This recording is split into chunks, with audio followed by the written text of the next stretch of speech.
Jawabnya gimana jawab? Jawab yang harus kita buat. Ingat lagi, Anda bukan sedang tes atau ujian masuk perguruan tinggi, bukan cepat-cepat. Jawab dengan betul, dituliskan apa semua ya. Ada asumsi, ada anggapan segala macam. Ada ditulis di kertas. Ya. Bukan masuk cepat. Gitu. Yang pertama katanya pertanyaan A, berapa perpindahan keseluruhan delta X Anda dari mula mengendarai mobil sampai SPBU? Untuk mudahnya, Anda asumsikan Anda bergerak sepanjang sumbu X positif dari posisi awal X1 sama dengan 0 sampai posisi kedua X2 di SPBU. Ya, nah ini ditulis dalam kertas.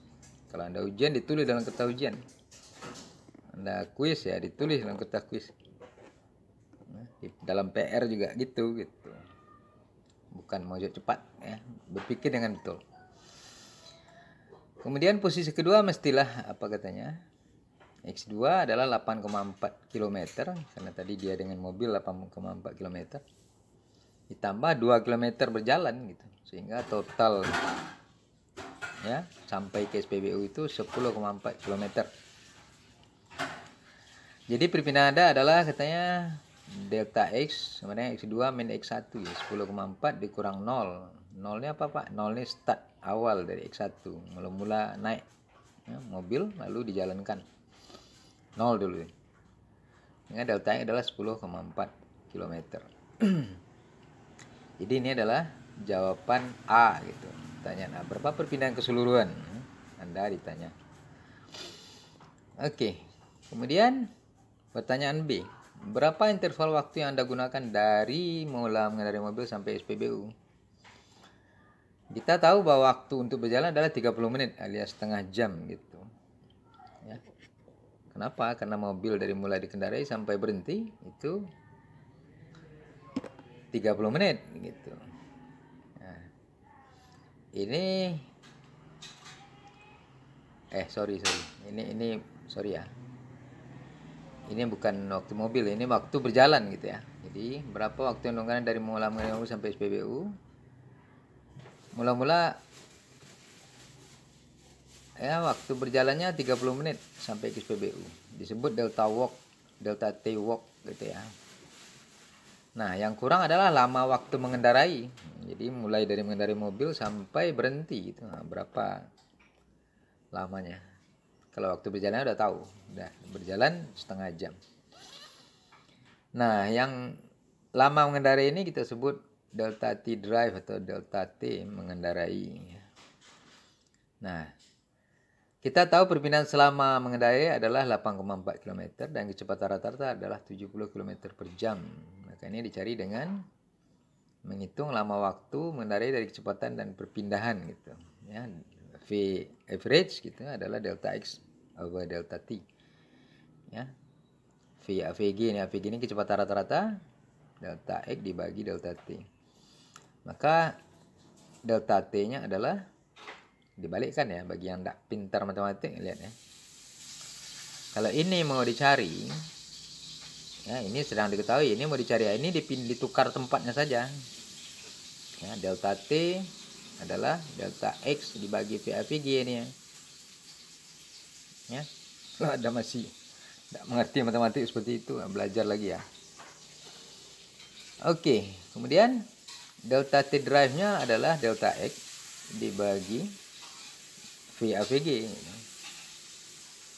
ya, sama dengan 8,4 km dibagi 70 km per jam. Maka kita akan mendapat delta T drive-nya 0,12 jam. Oke.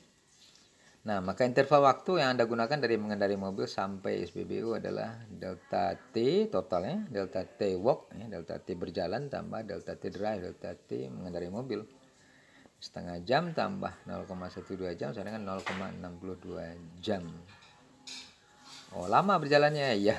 Jalan lama. Yang satu Anda naik mobil cepat. Oke, ini adalah jawaban pertanyaan B. Ya. Berapa lama waktu Anda gunakan mengendarai mobil sampai SPBU. Kemudian kecepatan rata ya, Di sini delta X dibagi delta T adalah 10,4 km per 0,62 jam. Maka kecepatan rata-rata adalah 16,8 km per jam. Lalu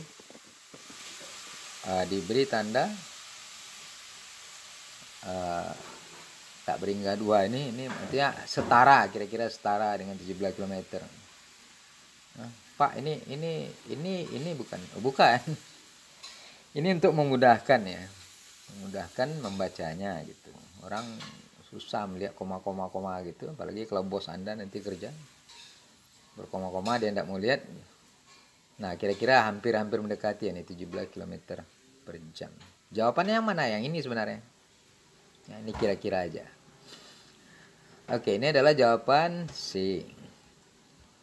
Kemudian untuk mendapatkan kecepatan rata secara grafis, pertama kita harus memplot fungsi X terhadap T, di mana titik mula dan titik akhir ditandai dengan titik 0 dan titik station, titik berhenti misalnya. Oke, di sini lihat. Ya, ada grafik. Sebelah kiri itu grafik yang ini adalah garis lurus, ini adalah X, posisi ya, position, kilometer. Lalu yang ini adalah time, waktu dalam jam, H itu jam, hour, jam. Ini kilometer, di sini hour, itu jam gitu. Nah, dia berjalan mula dari 0, naik mobil, naik mobil dari 0 sampai ke 8,4 km sini. Sini dia. Perlu waktu 0,12 tadi kan kita dapat sini. Kemudian berjalan ke SPBU ke sini sampai 10,4 km sini. Ya. Berjalannya ya pada posisi X ini dia berjalan gitu. Cuma gambarnya kalau ada T, grafiknya jadi begini gitu. Nah, kita gambarkan kemudian garis biru ini. Ya, ingat ini bukan kecepatan rata. Yang kecepatan rata di sini. Slope of this line gives average velocity. Kemiringan garis ini memberikan kecepatan rata-rata. Ya. Yang ini adalah how far, berapa jauh dia berjalan. Yang ini adalah how long, berapa lama gitu. Bukan berapa jauh, berapa lama. Ya, long itu dalam bahasa Inggris ada 2 terjemahannya. Bisa panjang, bisa lama gitu. Ya.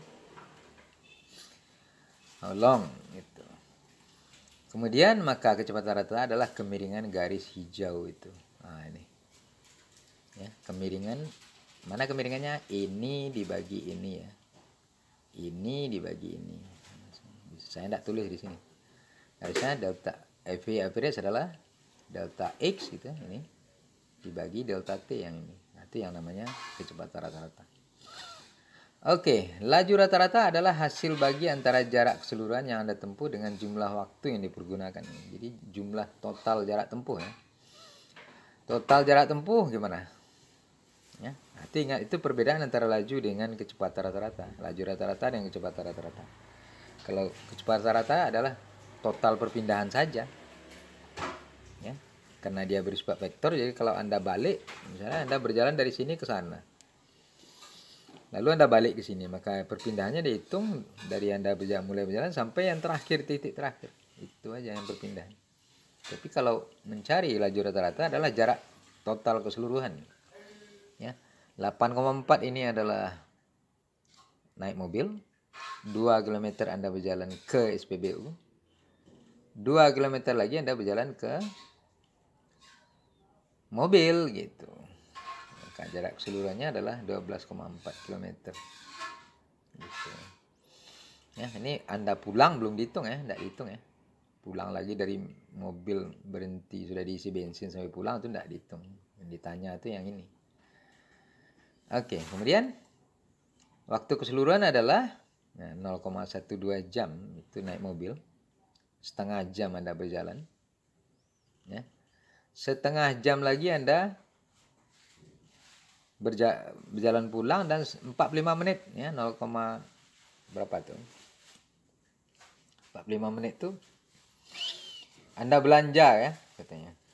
Maka totalnya adalah 1,37 jam. Gitu. Ya. Maka total laju rata-rata adalah 12,4 dibagi 1,737 per jam ya. Sehingga laju rata-rata adalah 9,1 km per jam. Nah, tidak sama dengan kecepatan rata-rata tadi ya. Nampak bedanya tuh ya. Oke. Itu contoh ya, dari mencari kecepatan rata-rata. Lalu tadi saya udah bilang percepatan pula. Percepatan ini berapa cepat tadi itu? Ya, ada unsur di sana kecepatannya konstan atau tidak? Kalau tidak konstan, berarti kecepatannya berubah.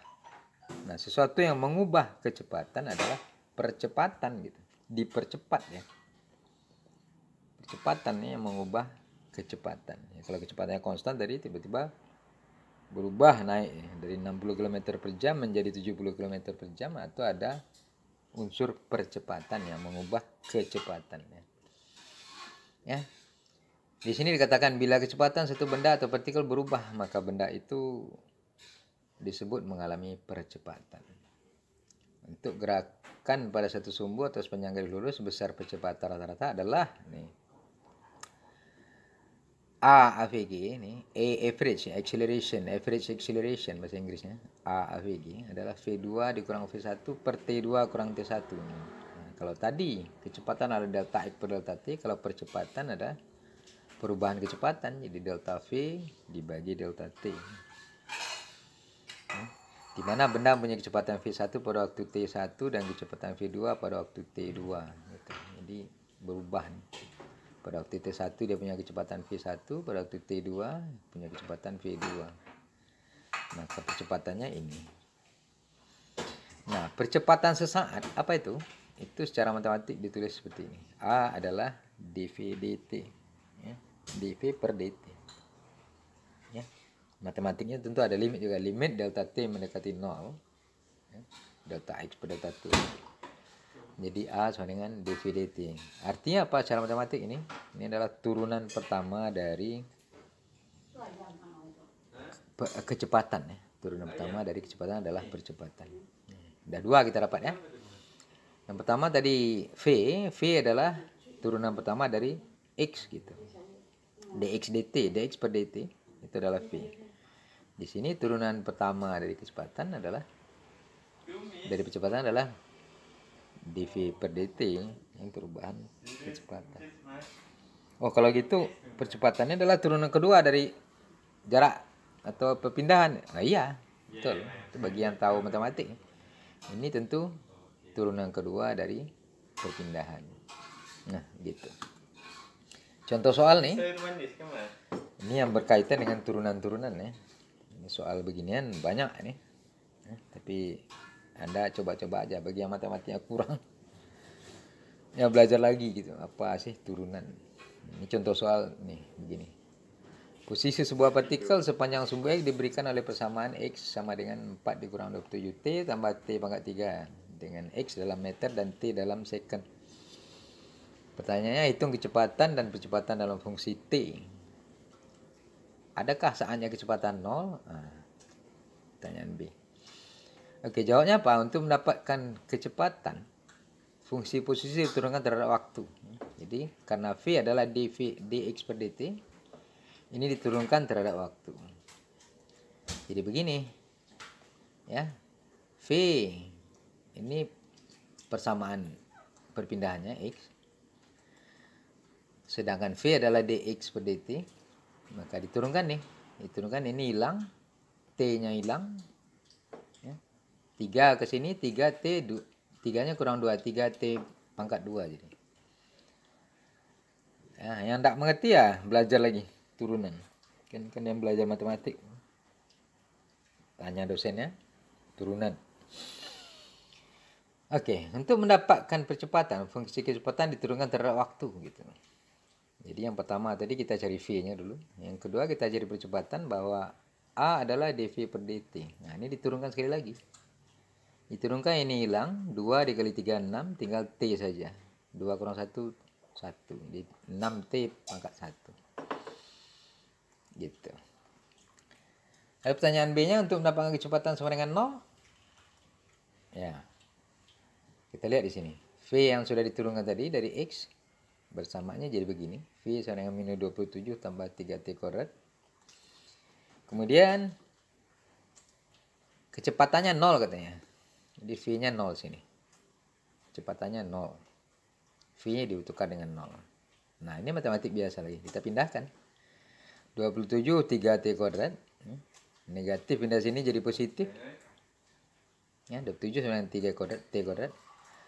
Nah, bila sudah begini, ini boleh dibalikkan ya. Jadi kalau sudah dua-duanya positif, boleh dibalikkan. Ini cara matematik nih. Yang tidak pandai ya kayak gini buat. Jangan ini pindah sini negatif, nanti Anda bingung sendiri. Ya. Ini karena ini negatif, pindah ke sana, jadi positif. Nah, yang ini positif sudah. 27 sama dengan 3T kuadrat. Nah, ini sudah boleh dibalikkan. 3T kuadrat sama dengan 27. Nah, maka T kuadrat dibagi, ini bagi 3, T kuadrat, ini bagi 3, 9. Maka T adalah akar 9. Menjadi T sama dengan plus minus 3. Gitu ya. Oke. Terlalu. Ini tadi contoh untuk kecepatan, perpindahan kecepatan dan percepatan yang memakai matematik gitu dengan urusan turunannya. Nah, lalu kasus percepatan konstan. Nah, ini yang penting di sini. Karena ini berlanjut gitu. Kalau percepatannya tidak konstan, nah itu kajiannya lebih dalam, lebih jauh. Ini di sini percepatannya konstan. Oke ya. Persamaan dasar pertama, bila percepatan konstan, maka percepatan saat dan percepatan rata-rata akan sama gitu. Di sini delta A sama dengan A average, V dikurang V0 per T kurang 0 gitu. Jadi A-nya menjadi V per T saja. Ini. Ya. V0 adalah kecepatan pada saat T sama dengan 0. Nah, V adalah kecepatan pada sembarang waktu. Ya, ini 0.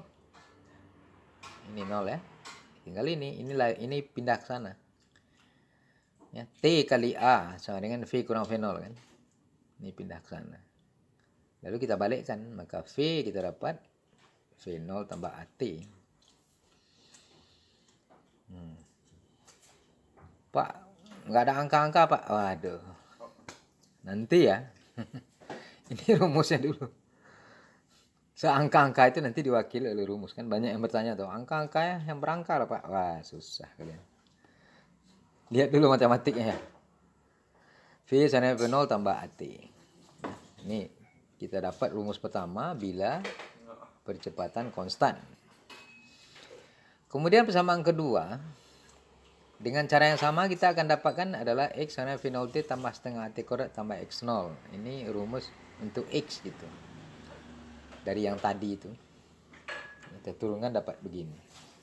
Lalu persamaan dasar ketiga, V kuadrat sama dengan V0 kuadrat tambah 2X. X sama dengan 0. Nah, semua persamaan dasar itu dapat dilihat pada tabel berikut. Nah, ini adalah tabel yang kita ambil dari... Ini tabel yang diambil dari buku ya. Tentang apa gerak dengan kecepatan percepatan konstan. Table 2.1, equations for motion with the constant acceleration. Maksudnya persamaan untuk gerak dengan percepatan konstan. Equation number itu nomor persamaannya, equation itu persamaan, lalu missing quantity ya, bagian yang dihilangkan di situ, yang hilang di situ. Nah, ini rumus pertama tadi kan V sama V0 tambah AT. Lalu yang kedua ini, yang ketiga ini. Nah, ini rumus turunan-turunan yang berikutnya, tinggal dibalik-balikkan aja. Di sini ada catatan di bawahnya, Bang. Make sure that the acceleration is indeed constant before using the equation in this table. Pastikan bahwa percepatan Anda betul-betul konstan sebelum memakai persamaan ini. Gitu. Kalau tidak konstan ya tidak bisa masuk perhitungannya, salah hitungannya. Ini betul-betul yang konstan percepatannya. Contohnya kalau kita punya percepatan gravitasi ya, percepatan gravitasi itu konstan selama-lamanya. Di situ kita bisa memakai rumus-rumus yang ini gitu.